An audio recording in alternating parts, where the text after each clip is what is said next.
Okay,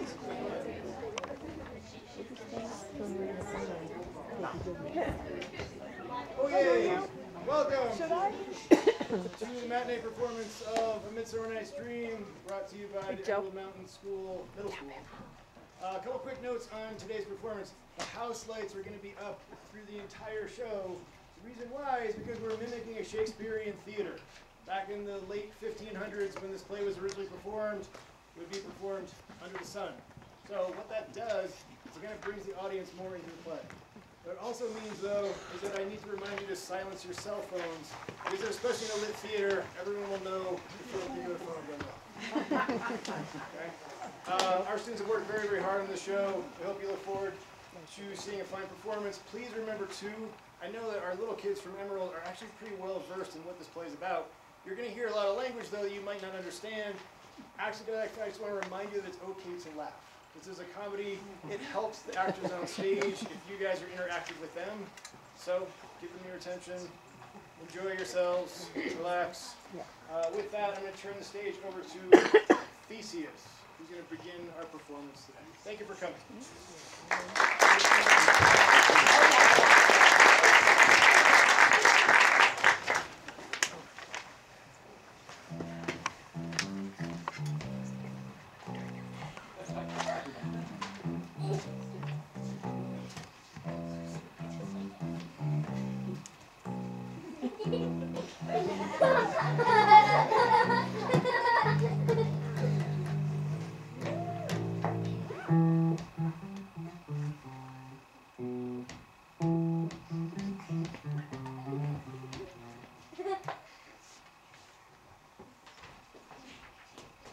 Now, fair Palta, our nuptial hour draws on apace. 4 happy days bring another moon, but oh, methinks how slow this old moon wanes. 4 days will quickly seep themselves in night. 4 nights will quickly dream away the time. And then the moon, like a silver bow, new bent in heaven, shall behold the night of our solemnities. Hippolyta, I wooed thee with my sword, and one that loved doing thee injuries, but I'll wed thee in another key, with pomp, with triumph, and with revelling.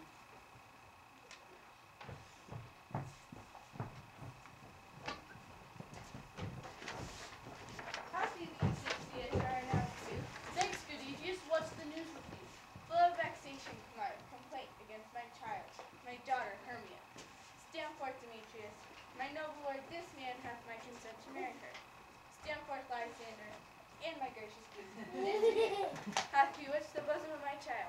Thou, Lysander, thou hast given her rhymes and interchanged love tokens of my child. Thou hast by moonlight at her window sung, feigned voice verses of feigned love, and stolen the impression of her fantasy. With cunning hast thou filched my daughter's heart, and turned her obedience, which is due to me, to stubborn harshness. My gracious Duke, I beg the ancient peasant of Athens, as she is mine, I may dispose of her, either to this gentleman or to her death, according to our law, merely tried in that case. What say you, Hermia? Be advised for me. To you, your father should be as a god, one that composed your beauties, yea, one to whom you are but as a foreigner wax. By him imprinted and within his power, to leave the figure or disfigure it, Demetrius is a worthy gentleman. So is Lysander. In himself he is, but in this kind wanting your father's force, the other must be all the worthier. I would my father look it but with my eyes. Rather your eyes must with his judgment look. I do entreat your grace to pardon me. I know not by what power I am made bold, nor how it may concern my modesty, in such a presence here to plead my thoughts, but I beseech your grace, so that I may know the worst that may befall me in this case, if I refuse to wed Demetrius. Either to die the death, or to abjure from the society of men. Therefore, fair Hermia, question your desires, none of your youth. Examine well your blood, whether you yield not to your father's choice, you can endure the livery of a nun. I am, my lord, as well derived as he, as well possessed. My love is more than his. My fortunes every way is fairly ranked, and not of advantage to Demetrius. And which is more than all these boasts to be mine, beloved, beauteous Hermia. Why should I not then prosecute my right? Demetrius, all without to his head, made love to Meter's daughter, Helena, and won her soul. And she, sweet lady, dotes, devotedly dotes in idolatry, upon the spotted and inconsistent man. I must confess I have heard so much when with Demetrius thought to have spoke thereof. But being overfull of self-affairs, my mind did lose it. I have some private schooling for you both. For you, fair Hermia, look you arm yourself to time to pause, and by the next new moon, the sealing day betwixt my love and me. Upon that day I have prepared to die for disobedience to your father's will, or else to wed Demetrius, as he would, on Diana's altar to protest for austerity and single life. The duty and desire to follow you.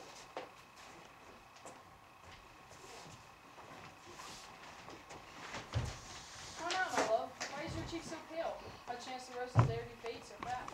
Be light for want of rain, which I could well. Be teem them from the temples of my eyes. Nay, me, for us that I could ever read, could ever hear by tale or history, the course of true love never did run smooth. If then true lovers have been ever crossed, it stands as it leads in destiny. A good persuasion. Therefore hear me, Hermia. I have a widow aunt, a dowager, of great revenue, and she hath no child. Remember, Steamboat is her house for 7 weeks, and she hath no child. And she respects me as her only son. There, gentle Hermia, may I marry thee? Into that place the sharp Athenian law cannot pursue us. If thou lovest me, steal forth from thy father's house tomorrow night, and in the wood a league without the town, where I did meet thee once, Helena, to do observance of a morn of May. There will I stay for thee. My good Lysander, I swear to thee by Cupid's strongest bow, by his best arrow with the golden head, by all the vows ever men have broke, in number more than ever women spoke. In that same place thou hast appointed me, tomorrow truly I will meet with thee. Keep promise, love. Look now, here comes Helena. Godspeed, fair Helena. Whither away? Call you me fair? Fair, your tongue say. Demetrius loves your fair. Oh, happy fair. Your eyes are lot of stars, and your tongue sweet air, more tunable than lark to shepherd's ear. When wheat is green, when hawthorn buds appear, sickness is catching. Oh, were favor so. Yours would I catch, Hermia, ere I go. My ear should catch your voice, my eye, my tongue should catch your tongue's sweet melody. Oh, teach me how you look, and with what art you sway the motion of Demetrius' heart. I frown upon him, yet he loves me still. Oh, that your frowns could teach my smiles such skill. I give him curses, yet he gives me love. Oh, that my prayers could such affection move. The more I hate, the more he follows me. The more I love, the more he pleases me. Take comfort, he no longer shall see my face. Lysander and I shall fly this place. Helen, unto you our minds will unfold. Tomorrow night, when Phoebe doth behold her silver visage and watery flash, decking with liquid felt lady crafts, a time when lover's flight doth still conceal, tomorrow night we devise to steal. And in the wood where often you and I, upon faith primrose bread, were wont to lie, emptying our bosoms to their counsel sweet, there my Lysander and myself shall meet. Keep word, Lysander, we must starve our sight from lover's food tomorrow evening. I will, my Hermia. Helen, adieu, as you on him, Demetrius doth on you. Adieu. How happy Simon, other son can be. Through Steamboat I am thought to be as fair as she. But what of this? Demetrius thinks not so. He will not know what all but he do know. And as he errs, doting on Hermia's eyes, so I, admiring of this quality, love what's not with the eyes, but with the mind. And therefore is Demetrius painted blind. For ere Demetrius looked on Hermia's eye, he hailed down oaths that he was only mine. And when this hail some heat from Hermia fell, so he dissolved in showers of oaths and melt. I will go tell him of fair Hermia's flight. Then to the wood he will tomorrow night pursue her. And for this intelligence, if I have things, it is a dear expense, but here in me nigh, to enrich my pain, to have his sight thither and back again.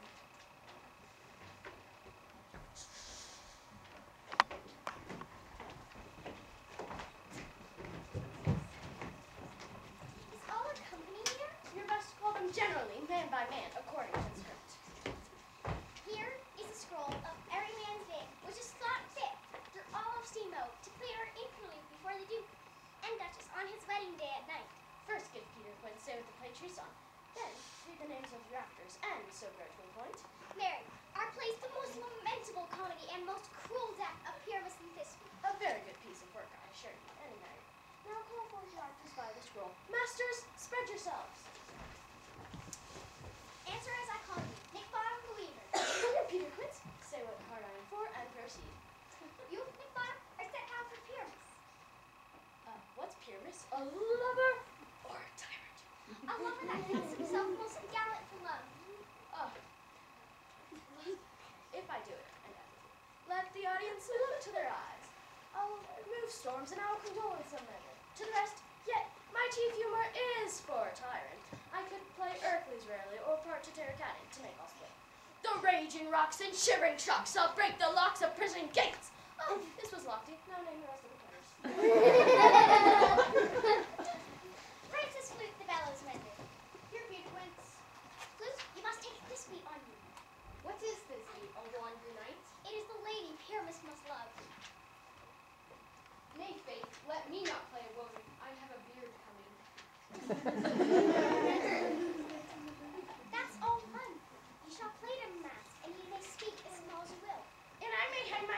me play Thisbe too. I will speak in a monstrously small voice, saying, Thisbe, Thisbe, oh, Pyramus, my lovely dear old lady. No, you must play Pyramus and flute you Thisbe. Proceed. Robin Starveling the tailor. Here, Peter Quince. Robin Starveling, you must play Thisbe's mother, Thomas Out the tinker. Here, Peter Quince. You, Pyramus's father. Myself, Thisbe's father. Snug the joiner. You, the lion's part. I hope here's a plaything. Have you the lion's part, eh? Pray you, give it me, for I am slow to study. You may do it extempore, for it is nothing but roaring. And I may roar, let me play the lion too, and I'll roar that I'll do any man's heart good to hear me. I'll roar that the Duke will say, let him roar again, let him roar again! And you should do it too terribly that we would fright the Duchess and the ladies, that they would shriek, and that were not the thing at all. Every mother's son. I will aggravate my voice, and I will roar as gently as any nightingale, and I will as gently as a sucking dove. You may play no part but Pyramus, for Pyramus is a sweet-faced man, a proper man, as one shall see in a summer's day, a most lovely gentleman-like man. Well, I'll undertake it.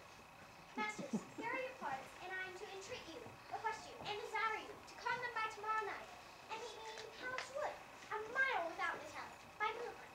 There we will rehearse, for if we meet in the city, we shall be dull with company, and our devices known. I pray you, fail me not. There we rehearse most obscenely and courageously.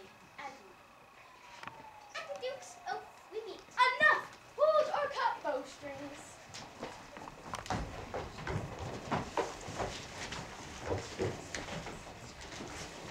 The king doth keep his revels here tonight. Take heed, the queen, not within his sight. For Oberon is passing, fell back. And now they never meet. In Grover Green, by Fountain Clear, or Spangles for my sheen. But they do swear that all their else revere, call into acorn cups and hide them there. Thou seest all right. I am that merry wanderer of the night. I just to Oberon and make him smile, when I, a fat and bean-fed horse beguile, neighing the likeness of a filly foal, and sometime look I in gossip's bowl. And on her with their duet pour the ale, the wisest on, telling the saddest tale. Sometime, for 3-foot stool mistaketh me, then slip I from her bump, and down topples she. And Taylor cries and falls into a cough. The whole choir hold their hips and laugh, and waxing their mirth, and neeze and swear. A merrier hour is never wasted there. Here comes Oberon. Ill met by moonlight, proud Titania. Not I thy lord, then I must be thy lady. Why art thou here, come from the farthest deep of India? But that, forsooth, the bouncing Amazon, your buskin mistress and warrior love, to Theseus must be wedded, and you come to give their bed joy and prosperity. How canst thou thus for shame, Titania? Glance at my credit, knowing I know thy love to Theseus. These are the forgeries of jealousy, and with thy brawls thou hast disturbed our sport. Therefore the winds, piping to us in vain, as in revenge, have sucked up from the sea contagious fogs, which, falling in the land, have every pelting river made so proud that they have overborne their continents. The ox hath therefore stretched his yoke in vain, the plowman lost his sweat, and the green corn hath rotted ere his youth attained beer. The fold stands empty in the drowned field, and crows are fatted with a murrain flock. The human mortals want their winter here. No night is now with him or carol blessed. Therefore the moon, the governess of floods, pale in her anger, washes all the air, that rheumatic diseases do abound. And through this distemperature, we see the seasons alter. Hoary-headed frosts fall in the fresh lap of the crimson rose, and on old Werner's thin and icy crown, an odorous chaplet of sweet summer buds is, as in mockery, set. The spring, the summer, the childing autumn, angry winter, change their wonted liveries, and the mazed world, by their increase, now knows not which is pitch. And this same progeny of evils comes from our debate, from our dissension. We are the parents and original. So you amend it then. It lies in you. How long within this wood intend you stay? Perchance till after Theseus' wedding day.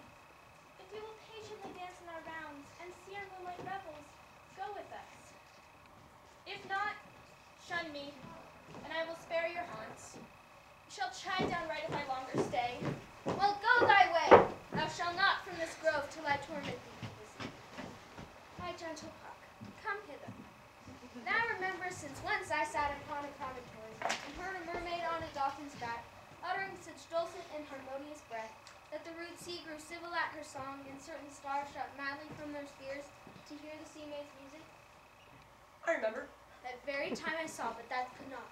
Flying between the cold moon and the earth, Cupid all on. Certain aim he took at a fair vestal thrown by in the west, and loosed his love shaft smartly from his bow as it should pierce 100,000 hearts. It fell upon a little western cloud, before milk white, now purple was love's moon. My maidens call it love and idleness. Fetch me that flower that ever I should be once. The juice of it on sleeping eyelids laid will make or man or woman madly dote upon the next life creature that it sees. I'll put a goat around about the earth in 40 minutes. Having once this juice, I'll watch Titania when she's asleep, and drop the liquor in her eye. The next thing then she waking looks upon, be it on lion, bear, meddling wolf, on busy monkey, she shall pursue it with the soul of love. But who comes here? I'm invisible and shall overhear their conference. Do I entice you? Do I speak you fair, or rather do I not in plainest truth tell you I do not nor I cannot love you? Tempt not the hatred of my spirit, for I am sick when I do look on you. And I'm sick when I look not on you. You do impeach your modesty too much, to leave the city and commit yourself into the hands of one that loves you not. Your virtue is my privilege, for that is not in the night when I do see your face. Therefore, I think I am not in the night, nor doth these woods lack worlds of company. For you, in my respect, are all the world. I'll run from thee and hide me in the brakes, and leave thee to the mercy of the wild beasts. The wildest hath not such a heart as you. Run when you will, the story shall be changed. I will not stay thy questions. Let me go, or if thou follow me, do not believe, but I will do thee mischief in the wood. I, in the temple, in the town, the field, you do me mischief! By Demetrius, your wrongs do set a scandal on my sex. We could not fight for love as men may do. We should be wooed, and we're not made to woo. I'll follow thee and make a heaven out of hell, to die upon the hand I love so well. Fare thee well, nymph. Ere he do leave this grove, thou shalt fly him, and he shall seek thy love. Hast thou the flower there, welcome wanderer? Hi.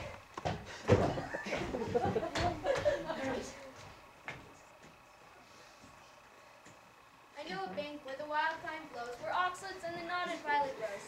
There sleeps Titania some time of the night, lulled in these flowers with dances and delight. And there the snake throws at her enameled skin weed wine enough to wrap a fairy in. And with this juice I'll streak her eyes and make her full of hateful fantasies.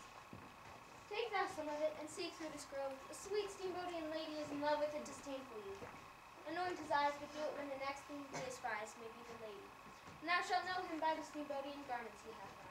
Effect it with some care. Fear not, my lord, your servant shall be set.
What thou seest when thou dost wake, do it for thy true love take. Love and languish for his sake. And the eye that shall appear when thou wakest, it is thy dear. Wake when some vile thing is near. Fair love, you think with wandering in the wood. To speak troth, I have forgot our way. Well, rest us, Hermia, if you think it good, and tarry for the comfort of the day. Be it so, Lysander. Find you out of bed, for I upon this bank shall rest my head. One turf shall serve as a pillow for us both. One heart, one bed, two bosoms, and one trough. Nay, good Lysander, for my sake, my dear, lie further off. Do not lie so near. Oh, take the sense, sweet of my innocence. Love takes the meaning and love's conference. By that I mean, my heart unto yours is knit, so that with one heart we can make of it. Lysander riddles very prettily, but gentle friend, for love and courtesy, lie further off in human modesty. So far be distant, and good night, sweet friend, thy love near altar till thy sweet life end. Amen, amen, to that fair prayer say I, and end life when I end loyalty. Here is my bed, and sleep give thee all his rest. With half that wish, the wisher's eyes be pressed.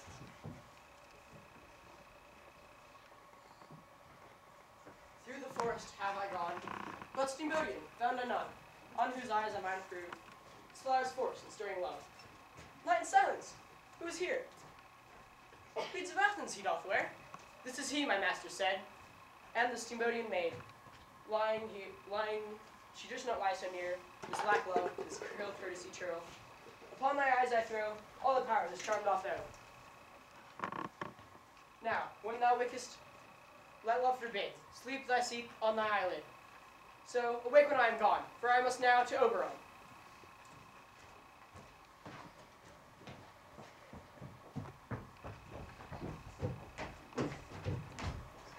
Stay thou kill me, sweet Demetrius. I charge thee, hence, and do not haunt me thus. Oh, wilt thou darkly leave me? Do not so!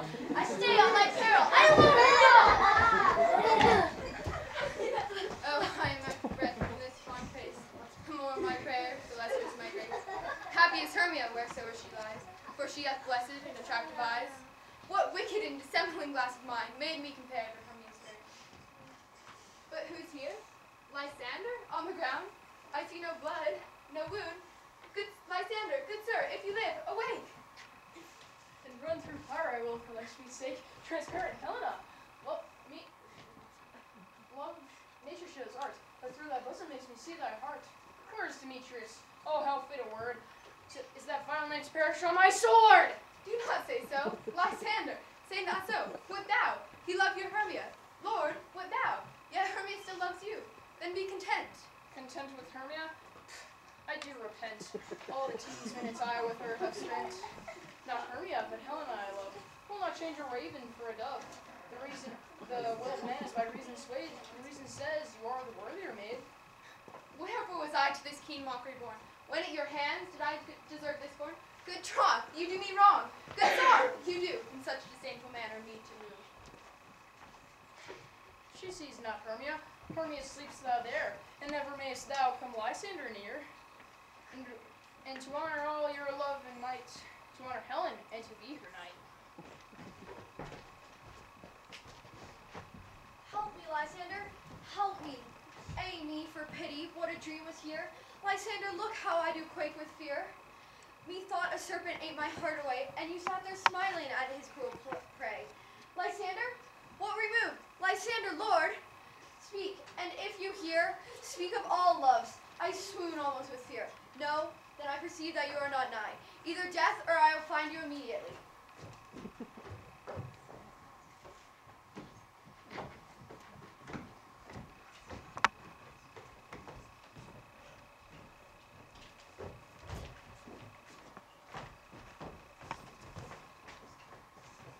Are we all met? Pat, and here's a marvelous convenient place for our rehearsal. This green clock shall be our stage, this hawthorn rig, our time in the house, and we shall do it in action as we will do it before the dew. Peter Quince, What sayest thou, Lord Button? there are things in this comedy of Pyramus and Thisbe that will never please. First, Pyramus must draw a sword to kill himself, which the ladies cannot abide. I'll answer you that. Fire lake and her parlous fear. I believe you must have been killing her when all is done. Not a whit. I've advised to make all well. Write me a prologue, and let the prologue seem to say, we will do no harm with our swords, and that Pyramus is not killed indeed. And for the better assurance, tell them that I, Pyramus, am not Pyramus, but bottom the weaver. That should put them out of anything. Well, we will have such a prologue, and it shall be written in 8 and 6. No, make it 2 more.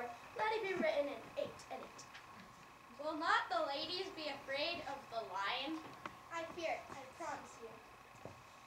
Masters, shield us, a lion among ladies is a most dreadful thing. There is no more wild fowl than our lion living, and we ought to look to it. Well, it shall be so. But there's two hard things. That is, to bring moonlight into the chamber, for, Pyramus and Thisbe eat by moonlight. Doth the moon shine the night we play our play? A calendar, look in the almanac. Find out moonshine. Yes, it doth shine that night. Then, we will leave a casement of the great chamber window where we play open, and let the moon shine in at the casement. Aye, or else one must come in with a bush of thorns and a lantern, and say he comes to disfigure, or to present the person of moonshine. Then there's another thing. We must have a wall in the great chamber, for Pyramus and Thisbe, says the story, did not talk through the chinkhole. You can never bring in a wall. What say you, Bottom?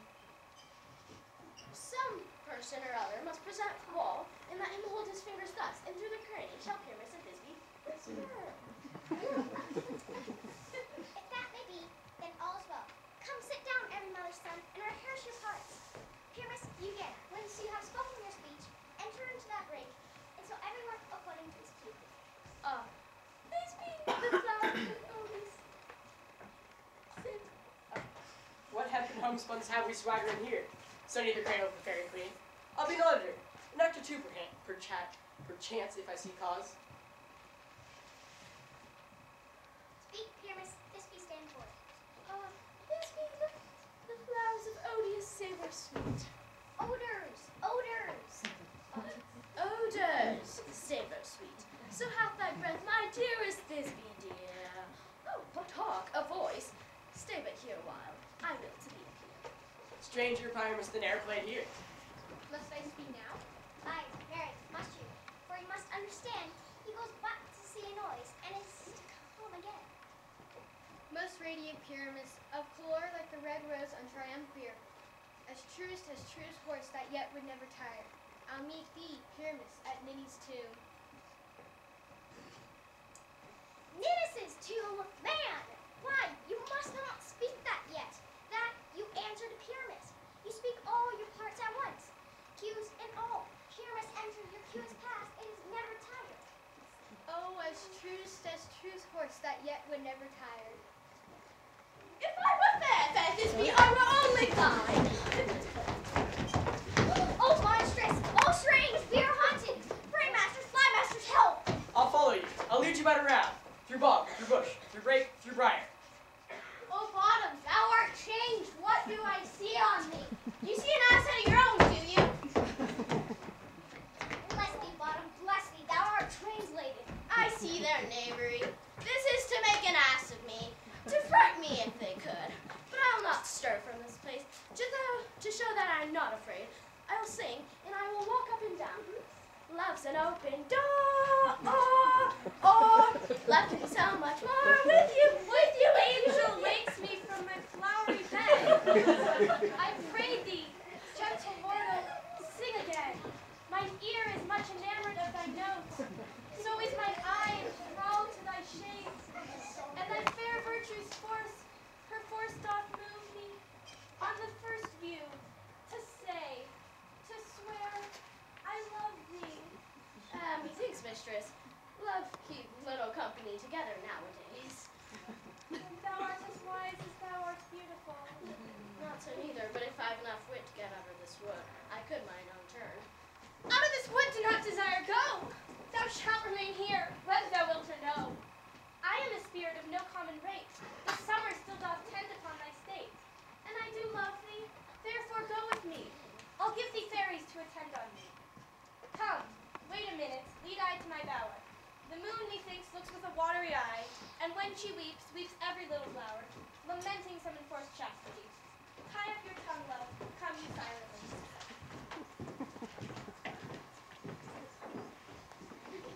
Wonder if I could get then it was that next look in her eye that she must go to Here comes my messenger. Now, mad spirit, what night will now about this haunted grove? My mistress, with a monster, is in love. Near to her close and consecrated hour, while she was in her dull and sleeping hour, a groove package, rude mechanicals, who worked for bread upon steamboating stalls, were met together to rehearse a play intended for great Theseus' nuptial day, when in that moment, so came to pass, Titania awoke, and straight away loved an ass. This pulls out better than I could devise. But hast thou yet latched the steamboatian's eyes, and I did bid thee do. I took him sleeping, that is finished too, and the wind by his side, that when he wakes, of force, she must be I. Stand close, this isn't the same steamboatian. This is the woman, but not this the man.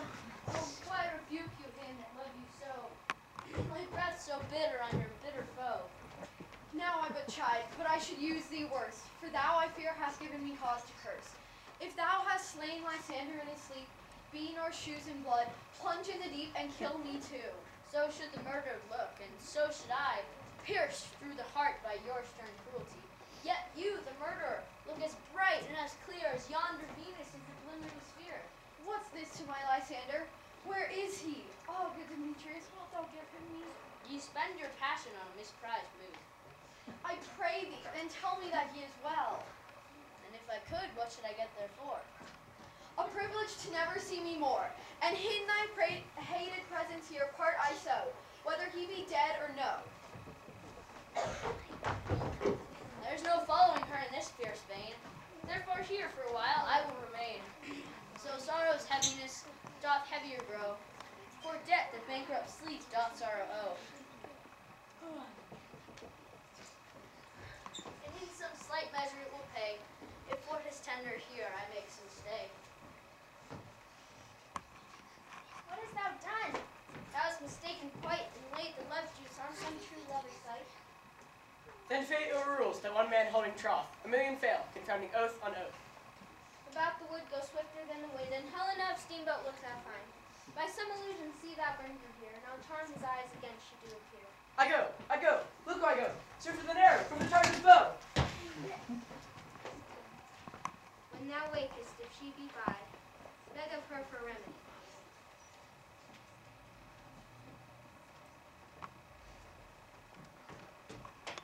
Captain of our fairy band, Helena is here at hand, and the youth mistook by me, pleading for lovers' fee.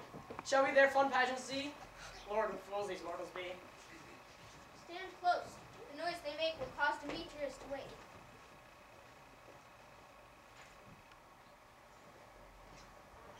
Why should you think that I should grow in scorn and derision of her coming tears?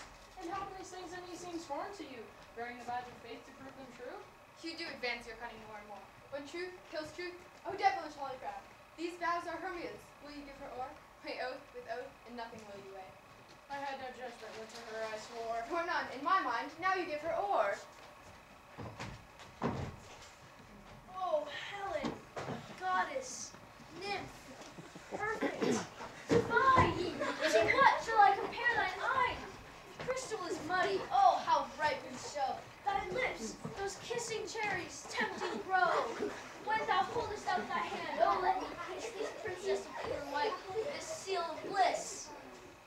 Oh, spite! Oh, hell! Set against me for your merriment.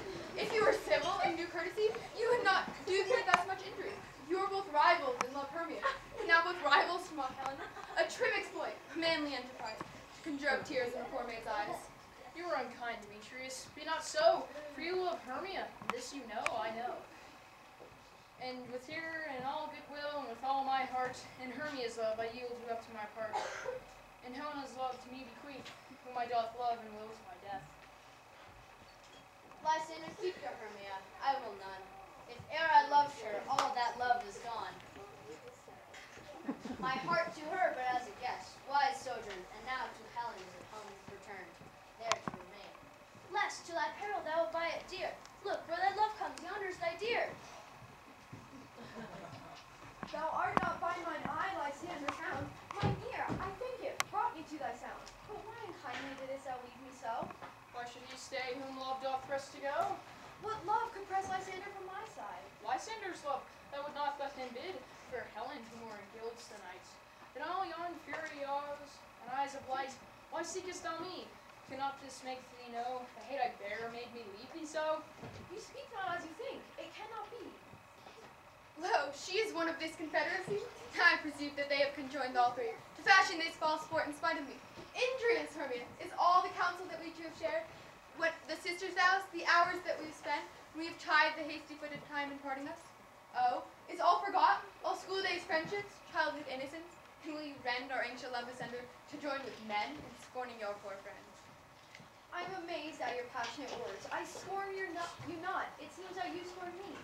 Hi, this sport well carried shall be chronicled. If you had any pity, grace, or manners, you would not make me such an argument. But fare you well, 'tis partly mine own fault, which death or absence soon shall remedy. Stay, gentle Helena. Hear my excuse, my love, my life, my soul. Fair Helena! Oh, excellent. Sweet, do not scold her so. Hang off, thou vile thing, thou cat, thou bird. Stay back, or I will shake thee from me like a serpent! Oh me, you juggler, you canker blossom, you thief of love. What, have you come by night and stolen my love's heart from him? Fine, I faith. Have you no modesty, no maiden shame, no touch of bashfulness? What, will you tear impatient answers from my gentle tongue? Fie, you counterfeit, you puppet you. Good Hermia, do not be so bitter towards me. I evermore did love you, Hermia. Did ever keep your counsels, never wronged you? Save that. In love unto Demetrius, I told him of yourself into the way. He followed you. In love, I followed him. But he hath tried me hence. And now so you will let me follow you. Back to steamboat, I will bear my back and follow you no further. Let me go. You see how fond and how simple I am. Why get you gone? What is it that hinders you? That foolish heart that I leave here behind. What, with Lysander? With Demetrius. Now she holds me not. Follow, if thou darest to try whose right of thine or mine is most in Helena. Follow, nay, I'll go with thee, cheek by jowl. I am amazed, and know not what to say. This is thy negligence. Still thou mistakest, or else committest thine avarice willfully. Believe me, King of Shadows, I mistook. Not you tell me I should know the man by the steamboating garments he had on? And so far blameless proves my enterprise, that I have anointed a steamboating eyes. And so far am I glad that it did sort. From this there jangling, I esteem a sport. Thou seest these lovers seek a place to fight. Hie therefore, Robin, and overcast the night, and lead these testy rivals so astray as one come not within another way. Till o'er their brows doth counterfeiting sleep, with leading lies and batty wings doth creep. Then crush this herb into Lysander's eye, whose liquor hath this virtuous property to take from thence all air liquor's might, and make his eyeballs roll with wine. My fair lord, this must be done with haste, for night swift dragons cut the clouds full fast. We may effect this business yet ere day. Up and down, up and down. I will lead them up and down. I am feared in the field and town. Goblin, lead them up and down. Here comes one. The villain is much lighter heeled than I. Fast I followed with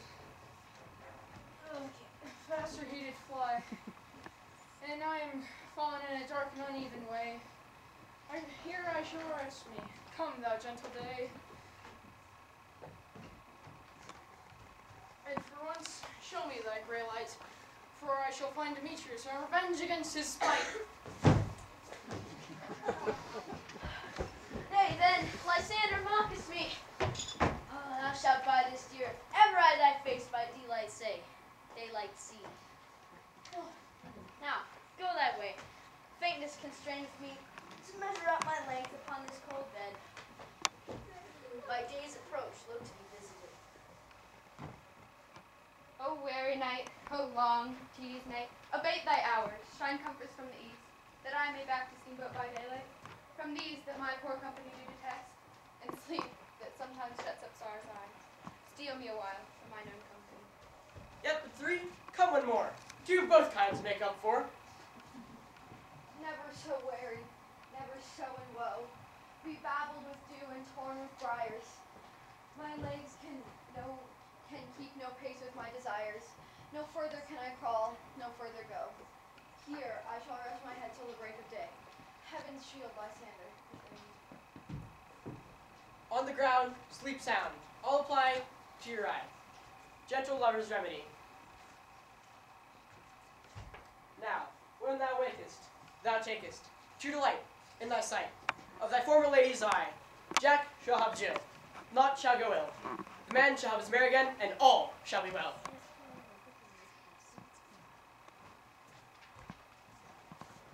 Come, sit thee down upon this flowery bed, while I thy amiable cheeks decoy, and stick musk roses in thy sleek smooth head, and kiss thy fair large ears, my gentle joy. Nothing, madam, but to help to scratch. I must have bothers, for methinks I marvels hairy about the face, and I am such a tender ass, if my hair do but tickle me, I must scratch. What, wilt thou give some music, my sweet love? I don't know some music. Let it go! Or sing, sweet love, what thou desirest, please. Ah, Pepper, good provender, I can munch some of your dry oats. Or I have a good desire to a bottle of hay. Good hay, sweet hay, half a dozen. I have a venturous fairy, that shall seek for thee the squirrel's heart, and fetch for thee new nuts. I'd rather have a handful of dried peas. And, but make sure your fairies do not stir me, for I have an exposition of sleep come upon me. Sleep thou, and I will wind thee in my arms. So doth the woodbine, the sweet honeysuckle, gently twist. The female ivy so enwings the barky fingers of the earth. Oh, how I love thee, how I dote on thee.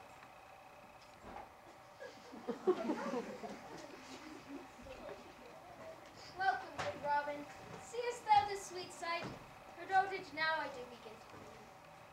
I will undo this hateful imperfection of her eyes, and gentle Puck, take this transformed scalp from off the head of this steamboat in turn, that he awaking when the other do, may all to steamboat back again remain.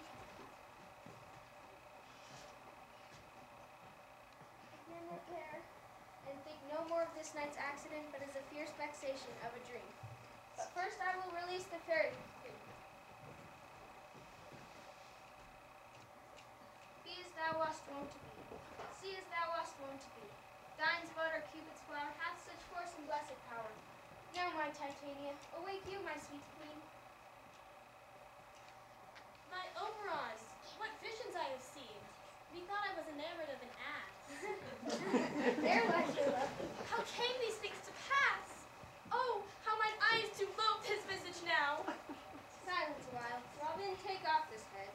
Now, when thou wakest, with thy own fool's eyes peep. Come, my lord, and in our flight, tell me how it came this night, that I sleeping here was found with these mortals on the ground.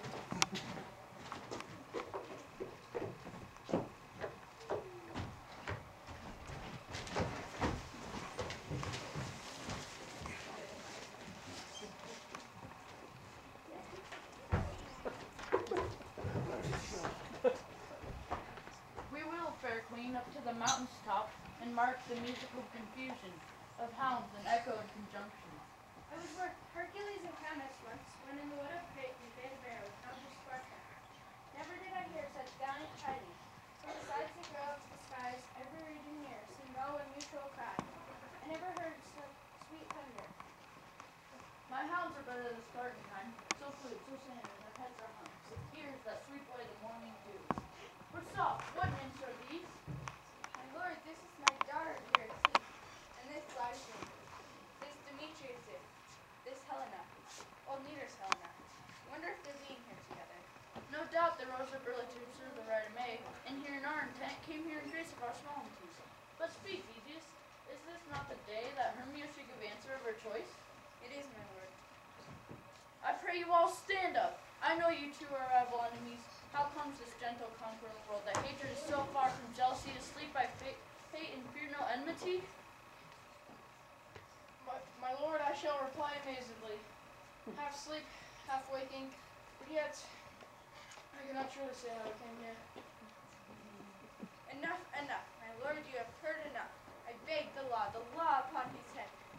They would have stolen away, they would, Demetrius, thereby defeating you and me. You of your wife, and me of my consent. Of my consent that she should be your wife. My lord, fair Helen told me of their still, of this their purpose hither to this wood, and I, in fury, hither followed them. Fair Helen in fancy following me. But, my good lord, I wot not by what power, but by some power is. My love to Hermia, melted as is the snow, seems to me now, as the remembrance of an idol god, which in my childhood did dote upon. All the faith and virtue of my heart, but the object and the pleasure of mine eyes, only Helen, and will forevermore be true to her. unfortunately met. Of this discourse we more will hear none. Aegeus, I will overbear your will, for in the temple, by and by with us, these couples shall eternally be knit. For the morning now is something worn, our purposed hunting shall we set aside. Away with us to steamboat, 3 and 3, we'll hold a feast in great solemnity. Come, Hippolyta. These things seem small and undistinguishable, like far-off mountains turned into clouds. He thinks I see with parted eye when everything seems double. So methinks I found Demetrius like a jewel, mine own and not mine own. Are you sure that we are awake? It seems to me that yet we sleep, we dream. Do not you think the Duke was here and bid us follow him? Yea, and my father, and Hippolyta. He did bid us follow to the temple. Why, then we are awake. Let's follow, and by the way, let us recount our dreams.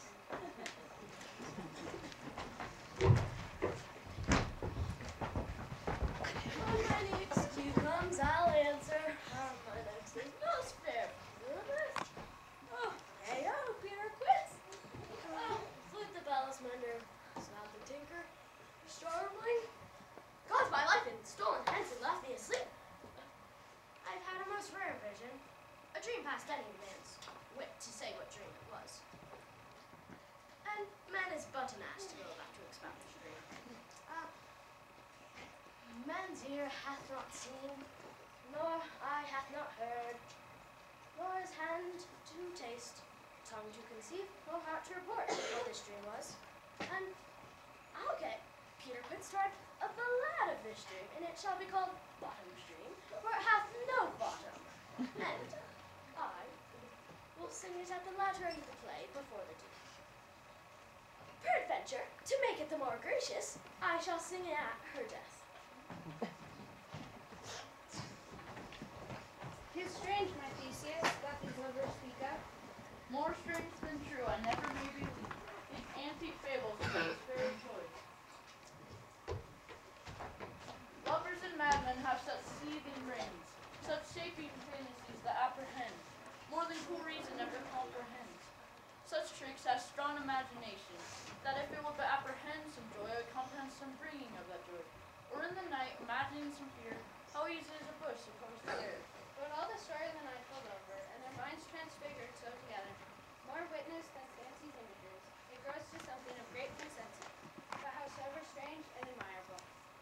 Here come the lovers, full of joy and mirth. Joy, gentle friends, joy and fresh days of love, accompany your hearts. More than to us. Stay in your royal walks, your boards, your beds.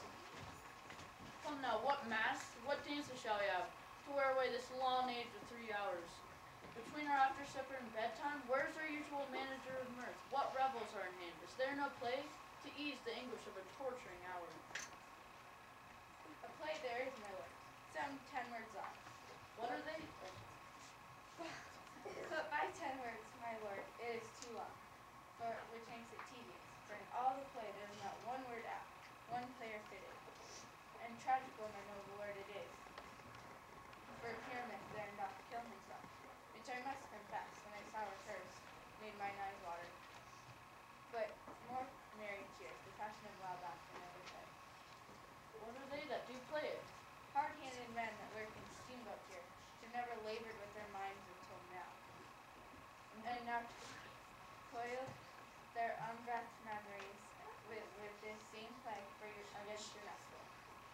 And we will hear it.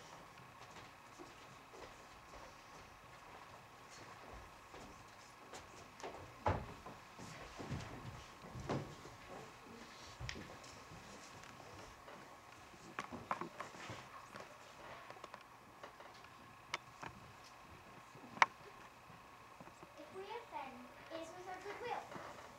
You should think we come not to offend, but with goodwill. To show our simple skill, that is the true beginning of our end. Consider then, we come but in respite. We do not come, as mine mean, to content you. Our true intent is, all for your delight, we are not here, that you should hear repent you. Their actors are at hand, and by their show you shall know all that you are like to know. Let him approach. He's ridden his prologue like a rope colt. He knows not to stop.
this same interlude it doth befall that I one snap my name, present a wall. Such a wall as I would have you think that in it had a cranny hole or chink, through which the lovers Pyramus and Thisbe are to whisper. The truth is so. This the cranny that is right and sinister, through which the fearful lovers are to whisper. Would you desire lime and hair to speak better? 'Tis the wittiest partition that ever I heard. Oh, Grimlook night. Oh, night with you, black. Oh, night whichever hour one day is not. Oh, night, alack, alack, alack. I fear my Thisbe's promise is forgotten. Oh, oh, wall, oh, sweet, oh, lovely wall. Your father who stands between her father's ground and mine. Oh, oh, wall, oh, sweet and lovely wall. Show me thy cheek to keep you with my knife. Ah, thanks, gorgeous wall. Jove shield thee well for this. But what see I? No Thisbe do I see. Oh, wicked wall, through whom I see no bliss. Ah, curse be thy stateless, deceiving me. Wall methinks be insensible, should curse again. Ah, no, sir. In truth, deceiving me is Thisbe's cue. She is to enter now, and I'm to spy her through the wall. Yonder she comes. O wall, full often hast thou heard my moans, for parting my fair personally. My cherry lips have often kissed thy stones. Thy stones with lime and handed oftenly. Oh, Thisbe, thy lover, its grace? My love, thou art my love, I think. Oh, think thou what thou wilt, I am thy lover's grace. Like Lymander am I trusty still. And I like Helen to the fates me kill. Not Shaphalus to Procrus was so true. As Shaphalus to Procrus, I to you. Oh, kiss me through the hole of this vile wall. I kiss the wall's wall, not your lips at all. Well, meet me at Ninny's tomb straight away. Tie life, tie death, I come without delay. Have I wall my purchase discharged so, and being done thus wall doth go. Now to the movies between the two neighbors. No remedy, my lord, but walls are so willful to hear without warning. This is the silliest stuff I ever heard. If we imagine no worse of them than they of themselves, they may pass for excellent men. Here come two noble beasts, a man and a lion.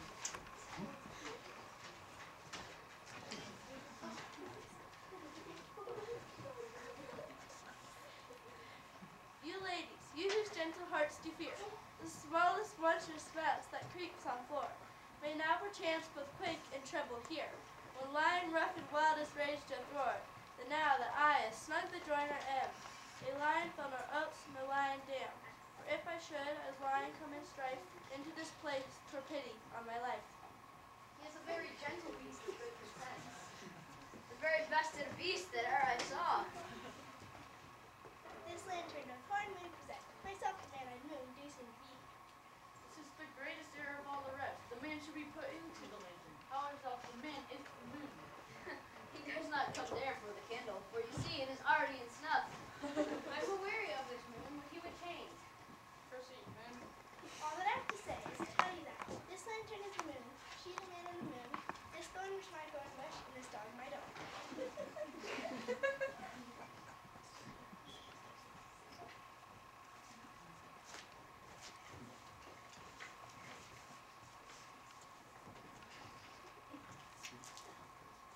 This old Ninny's tomb, where is my love? Roar! Well roared, lion. Well shown, moon. Truly, moon shines with a good grace. Well mouthed, lion. And then came Pyramus. Sweet moon, I thank thee for thy sunny beams. I thank thee, moon, for shining now so bright. For by thy gracious golden glittering gleams, I trust to take of truth's easy sight. But stay, O spite, the mark, poor night, for dreadful dole is here. Eyes, do you see? How can it be? Oh, dainty duck, oh dear. Thy mouth, oh good, what? Stained with blood, a broty furies fell. Oh, fates, come, come, cut thread and thrum, quill, crush, conclude, and quell. Oh, nature didst thou lion's frame? Since lion hath deflowed here, my dear. Oh, which was the fairest dame? Who lived, who loved, who liked, who looked for cheer. And come tears, confound, out sword and wound. The pap of Pyramus, I, that lift pap, where heart doth hop. Thus I die. Thus. Now my dead, now my fled, my soul is in the sky. Oh, tongue lose thy light, moon take thy flight. Moon take thy flight. Now die.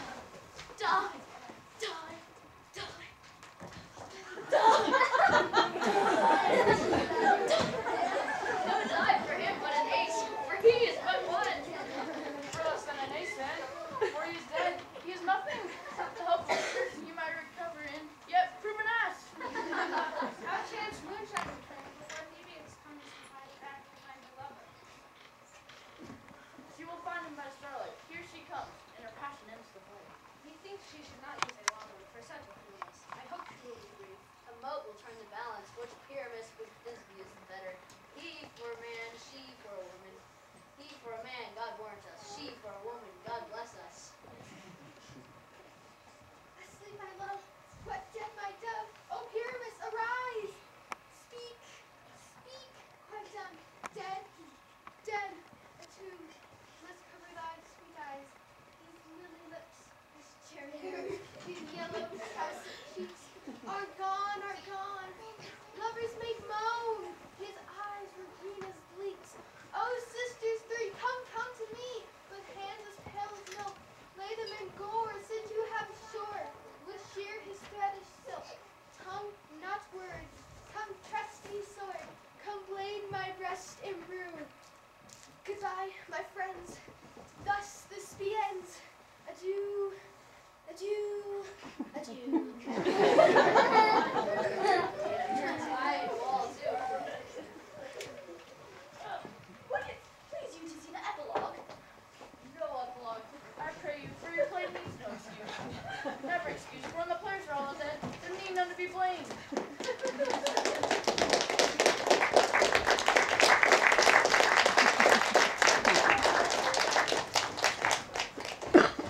Mary, if he that riches had played Pyramus and hanged himself on Thisbe's garter, it would have been a fine tragedy. And so it is. Truly and very notably discharged. But come your burgomaster, let the epilogue alone. The iron tongue hath told 12. Lovers to bed. 'Tis almost fairy time. I fear we shall outsleep the coming morn, as much as we this night have overwatched. A palpable, gross play hath well beguiled. A heavy gated night hath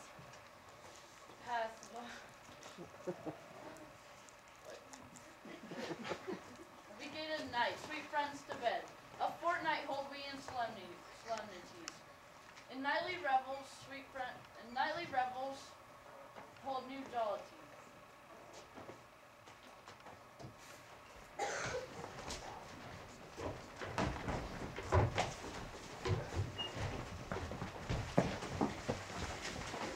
And now the hungry land roars, and the wolf behowls the moon, whilst the heavy ploughman snores, all with weary task fordone. And now it is that time of night, that the graves are gaping wide, everyone let forth their sprite, in the churchway paths do glide, and we fairies that do run, by the triple Hecate's team, from the presence of the sun, falling darkness like a dream. Falling darkness like a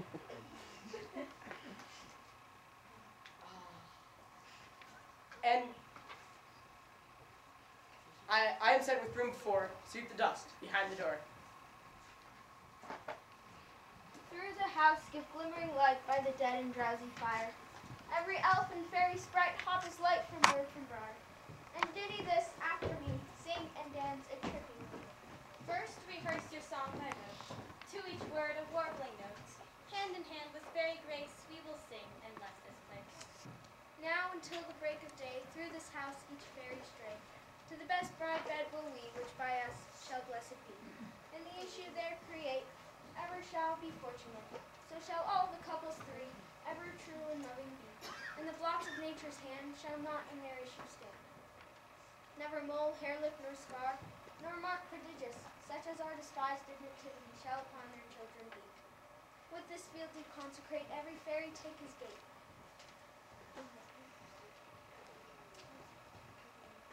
Through this palace with sweet peace, and the owner of it blessed ever shall in safety rest. Trip away, make no stay, and meet me all by break of day.